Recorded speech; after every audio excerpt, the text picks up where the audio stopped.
8:42 de la tarde, 7:42 en las Islas Canarias. Tertulia económica de los jueves, de final de semana. Domingo Soriano, compañero de Libre Mercado, ¿qué tal? Muy buenas tardes. Hola, ¿qué tal? Y hasta que tratemos de recuperar, es que hoy tenemos problemas con los teléfonos, hasta que tratemos de recuperar a Juan Ramón Rayo, voy contigo, Domingo, porque la noticia saltaba ayer, muy comentada en todos los medios. Alemania que decide bajar 10.000 millones en impuestos para hacer frente a la inflación. Ayer conocíamos ese dato, bajaba ligeramente en el caso de Alemania al 7,5%. En nuestro país estamos en el 10,8%. ¿Debe España seguir los pasos de Alemania? ¿Nos lo podemos permitir? ¿Es la solución? A ver, es que son preguntas que pueden tener no, Bueno, es que pueden tener respuestas diferentes. una Claro, a me una. dices, Claro. ¿debe Empezamos por, España? ¿debe España seguir sus pasos? Empezamos por ahí. Claro, Tienes o a razón. mí me gustaría, mi respuesta sería sí, claro, a mí me gustaría ver un gobierno en España dispuesto a bajar impuestos. Lo que pasa es que, claro, la pregunta es, ¿puede España? Y Eso ahí ya es. dudo más. Ya. Fíjate que alguien podría pensar, pero bueno, Domingo, tú siempre estás diciendo que hay que pues bajar impuestos, devolver el dinero a los ciudadanos, liberalizar la economía en un sentido amplio y también en lo que tiene que ver con la parte fiscal. Pero la verdad es que España, ahí tenemos un problema. Es decir, yo cuando he visto la noticia hay dos partes, ¿no? La parte más política, podríamos decir, o la parte más ideológica, en la que uno siente un poco de envidia, evidentemente. Veo un gobierno socialdemócrata alemán, que estoy convencido de que le gustan los estados grandes, que también hace muchas declaraciones sobre reforzar los servicios públicos y todo eso, pero pues leía unas declaraciones de un ministro en el que decía algo así como que el Estado no se puede lucrar con la inflación a costa de los ciudadanos y que era justo que tratar de aliviar un poco la carga que estaban sufriendo sus ciudadanos. Y claro, uno lee eso frente a lo que se está diciendo en España y siente un poco de envidia. Pero Sí. luego está la parte práctica, la parte de cómo aplicar estas medidas. Y ahí hay que reconocerlo, España es el país con menos margen de la Unión Europea para aplicar estas medidas si no van acompañadas, que evidentemente es lo que yo haría, pero claro, es que este gobierno yo creo que eso ya ni se lo plantean. No se plantea mucho, o no se plantea casi nada, una medida general de bajada de impuestos, una medida sustancial, pero desde luego lo que no se plantea en absoluto es bajar el gasto, con lo cual si esa bajada de impuestos tuviera que ir acompañada de cualquier tipo de ajuste por esa parte, pues sería implanteable. Y el problema de España es que ahora mismo, pues lo que decía, somos el país de la Unión Europea, junto con Italia, probablemente con menos margen. Déficit estructural de alrededor del 4%, siempre se Claro. puede discutir, ¿no?, cómo se hace ese cálculo, pero bueno, yo creo que podemos estar más o menos ahí. Y evidentemente este gobierno no da señal de que esté dispuesto a recortar ninguna partida de gasto importante, y de hecho en la partida más relevante, que es la de las pensiones, no solo no recortar el gasto, sino que ha prometido pues ligarlas al incremento de la inflación, sea cual sea ese incremento, con lo cual el margen en el resto del presupuesto es muy reducido. Ya decíamos la semana pasada que eso se va a traducir en que incluso en el resto del presupuesto, en lo que no tiene que ver con pensiones, el gasto va a subir menos en términos reales. Digamos que se va a reducir algo el gasto en términos reales, porque es que este gobierno, al haberse comprometido con las pensiones y probablemente con algún otro tipo de gasto, pues no va a poder subir otras partidas presupuestarias en términos reales, que sí nominales. Pero desde luego, para bajar impuestos en una cantidad sustancial, que tendrían que venir acompañados no solo por una cuestión de necesidad, que además sería necesario, sino porque desde Bruselas nos lo exigirían. Al final, España no es soberana desde el punto de vista financiero, es decir, nosotros podemos endeudarnos o nosotros podemos tener el déficit que nos permitan en Bruselas. Esto no hay que olvidarlo, es decir, las condiciones de financiación a las que ahora mismo accede España son irreales, no son propias o no corresponden a la situación financiera o a la confianza que despierta España en los mercados. Las condiciones de financiación que ahora mismo tiene España dependen de que el resto de los socios de la Unión Europea, con el Banco Central, han dicho nosotros sostendremos a los países del sur de Europa, y el Banco Central ha dicho no habrá fragmentación en la eurozona, que es básicamente como decir si hay que comprar la deuda de España y de Italia porque nadie más la quiere, nosotros lo compraremos. Entonces, claro, eso, bueno, por una parte puede haber gente que diga, bueno, pues mira, nuestros socios se solidarizan con nosotros, pues está muy bien, es parte del proyecto de construcción europea, bueno, sería discutible, yo haría muchos matices, pero incluso aunque queramos mirarlo así, de esa manera, lo que está claro es que nos deja en manos de nuestros socios. Es decir, esos mismos que nos están sosteniendo nos van a decir, oye, por lo menos cumplid unas mínimas reglas. Con lo cual, si nosotros ahora diéramos un paso en esta dirección, bajar impuestos, probablemente nos dirían, oye, ¿y dónde vas a recortar? Con lo cual, un gobierno que no está dispuesto a hacerlo, pues lo único que podemos esperar es que pues tampoco desde un punto de vista ideológico parece que sea muy amigo de bajar impuestos, pero es que encima ni siquiera ahora tiene mucho margen para hacerlo. Estaba buscando las declaraciones que citabas, son del ministro de Finanzas, quien ha dicho lo de que el Estado no debe enriquecerse con la inflación a expensas de los ciudadanos. Juan Ramón Rayo, ahora sí ya te tenemos, profesor de la Universidad Francisco Marroquín. Buenas tardes. ¿Qué tal? Buenas tardes. Hablando de Alemania, te traslado las mismas preguntas que a Domingo. España debe seguir sus pasos, pero ¿puede seguir sus pasos? Bueno, lo primero que querría aclarar es que lo que está haciendo Alemania o va a hacer Alemania, aunque lo llamemos bajada de impuestos, en realidad en gran medida es un mantenimiento de impuestos, porque no perdamos de vista que si la inflación sube y el gobierno no actualiza el IRPF, ni los tramos, ni los otros componentes del impuesto, lo que está haciendo es subir el IRPF por la puerta de atrás. Y esto es eso mismo, y esto es lo mismo que van a intentar evitar en Alemania.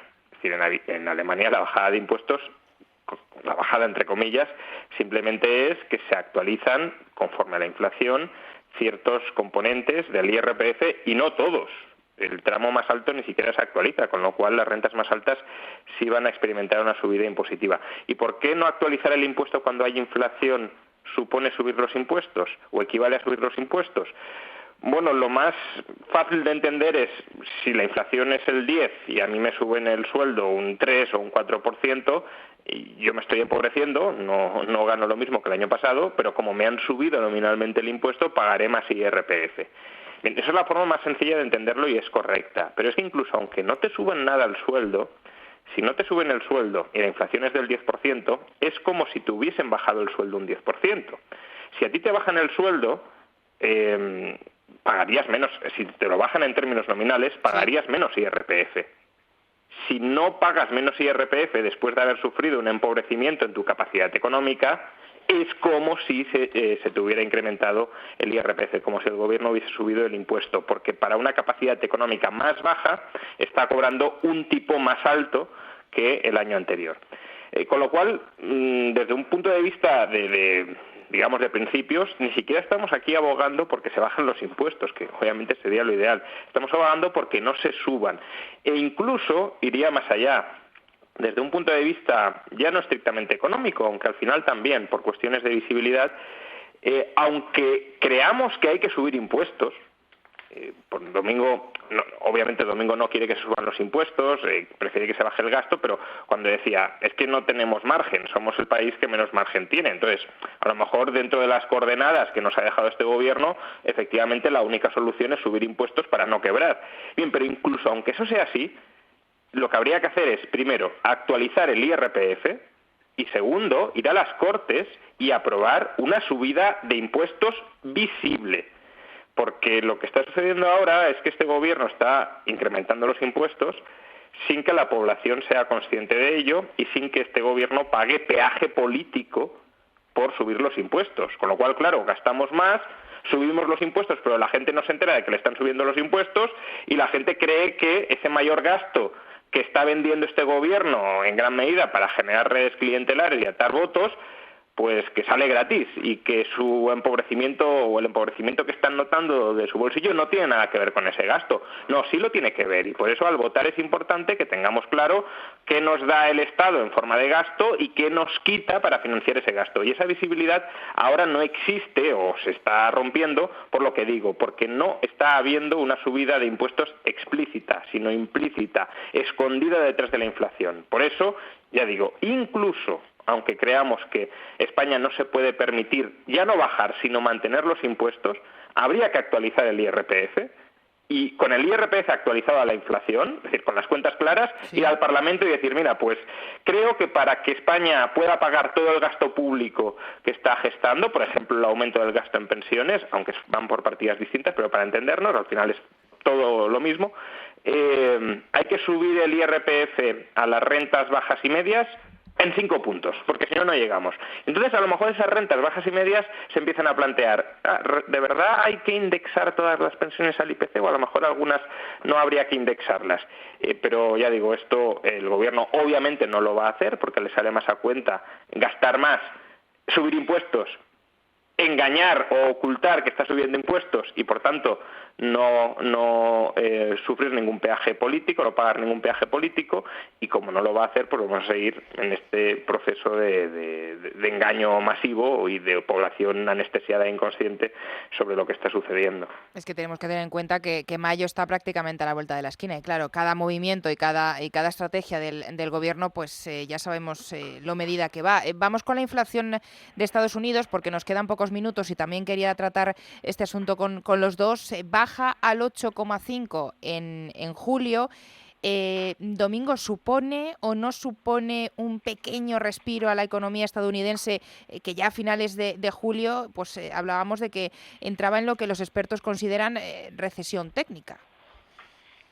Sí, hombre, alivio supone. Yo estaba mirando ahora los datos, de algo más de $5 el galón en junio. Sí. Estaba viendo que hoy se sitúa en 3,99, por debajo de 4. Creo que estaba viendo que era la primera vez que se situaba por debajo de 4 desde marzo, de $4. Entonces, bueno, el dato de hoy evidentemente no afecta a la inflación de julio, pero bueno, sí que te habla de que continúa esa tendencia descendente. Evidentemente eso es un alivio. Yo estaba también viendo un poco los datos. Esa caída del 17% leía que se había producido en gasolina, explicaba creo que cerca del 80% de la reducción de la inflación. Bien, es un alivio y bueno, pues me imagino que los consumidores americanos estarán muy contentos. Ahora, la pregunta más bien, yo creo que lo que es relevante, hoy ha habido mucho movimiento en los mercados, parece que bueno, pues que vuelve el optimismo, mucha gente dice, bueno, o sea, a lo mejor no tenemos que seguir con una política monetaria muy restrictiva o podemos hacerla un poquito menos restrictiva, y esa es la gran pregunta que podríamos hacernos, que ahora mismo sale, es ¿qué hará la Fed en el sentido de que en qué momento decidirá que ya está controlada? Cuidado, es decir, el dato de inflación de hoy, el 8,5, sigue siendo, o sea, hace 3 años nos lo hubieran dicho, nos hubiéramos echado las manos a la cabeza, sigue siendo un dato que es muy elevado y que no permite tampoco muchas alegrías. Entonces, la pregunta es, y las declaraciones de estos últimos meses de los dirigentes de la Reserva Federal han dado a entender que van a estar muy vigilantes, que no quieren que se escape otra vez y que, bueno, digamos que ponen en un segundo lugar la cuestión del crecimiento económico y la recesión frente a controlar los precios. Pero bueno, en general la pregunta que nos hacemos es ¿qué hará la FED? Que si esto, no tanto, yo no creo que pueda llevar a un cambio de tendencia, que pues estaba subiendo los tipos, se ponga a bajarlos, pero sí que bueno, se habla mucho de que a lo mejor esto hace que las próximas subidas sean menores de lo que había anunciado. Y luego la segunda pregunta que nos tenemos que hacer en Europa, claro, es ¿qué pasará en Europa? Porque a mí me da la sensación de que la inflación en Estados Unidos y en Europa ha tenido causas diferentes. Es decir, en Estados Unidos sí se intuían señales de cierto sobrecalentamiento de la economía. Aquí en Europa yo creo que las causas son diferentes. Aquí el impacto de la guerra es superior y va a ser superior. El impacto, la dependencia energética, pues también nos sitúa en una situación más complicada. Nuestros mercados en general, desde luego el laboral, pero no solo el laboral, son muchísimo menos flexibles que el americano. Y además nosotros tenemos el hecho de que bueno, pues el euro ha ido perdiendo fuerza respecto al dólar en los últimos años y eso agrava la situación inflacionaria en Europa porque pues muchas de estas materias primas que se negocian en dólares, pues nosotros las tenemos que comprar aún más caras. Entonces, bueno, alrededor de todas esas cuestiones, yo como siempre con los bancos centrales me gusta muy poco hacer apuestas porque hay una mezcla de condicionantes técnicos, políticos, sí, que es complicado, pero bueno, evidentemente la pregunta, alivio sí, y ahora pues un poco expectantes, ¿no? Si esto va a hacer que se presione, porque además yo creo que políticamente sí que el gobierno americano va a querer presionar mucho a la Fed para que, digamos, sea menos dura, entre comillas, de lo que había podido anunciar en las semanas previas.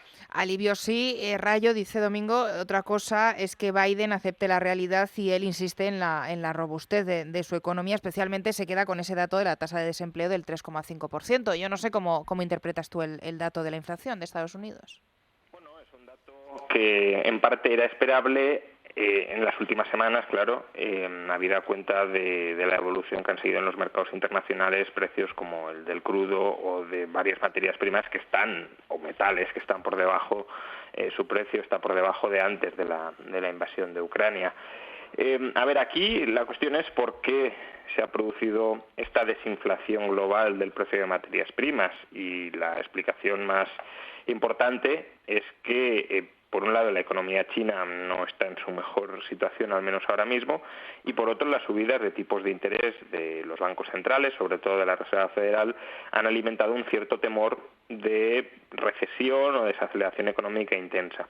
Con lo cual, hasta cierto punto, estamos entre la espada y la pared, y la Fed yo creo que lo sabe, porque hace un par de semanas lanzó mensajes muy rotundos de que no estamos ni mucho menos cerca del final de la subida de tipos, que todavía hay que aumentar mucho los tipos, porque claro, ahora los mercados, como decía Domingo, básicamente esperan que, pues si ya la inflación está en descenso, pues no habrá que seguir subiendo tipos, y por tanto podemos volver al optimismo, podemos volver a gastar, podemos volver a donde estábamos. Pero claro, si vuelves exactamente a donde estabas, la inflación te va a volver a subir, porque ahora ha bajado precisamente porque se ha restringido el gasto ante la expectativa de recesión. Si esa expectativa desaparece, pues se volverá a gastar y volverán a subir los precios.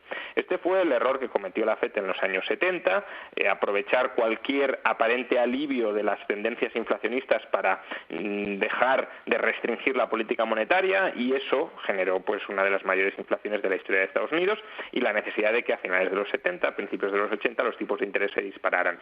La Fed puede cometer ahora el mismo error, puede repetir ese error del pasado, la tentación está ahí, sobre todo si la economía se resiente, pero justamente si lo que decimos es que la economía puede estar más robusta de lo que creíamos, y el último dato de desempleo así en parte lo acredita, pues es menos probable que la Reserva Federal empiece a moderar su senda de subida de tipos. La empezará a moderar en todo caso cuando vea que la economía empieza a sufrir, pero si la economía está muy fuerte y la inflación sigue por las nubes, el mandato y el sentido común parecen indicar que deberá seguir subiendo tipos. Pues veremos qué movimientos se producen porque, claro, nos afecta a todos y es muy, muy importante. Juan Ramón Rayo, profesor de la Universidad Francisco Marroquín, gracias como siempre por atender la llamada y en esta tertulia de los Jueves Económica. Hasta el lunes. Hasta el lunes.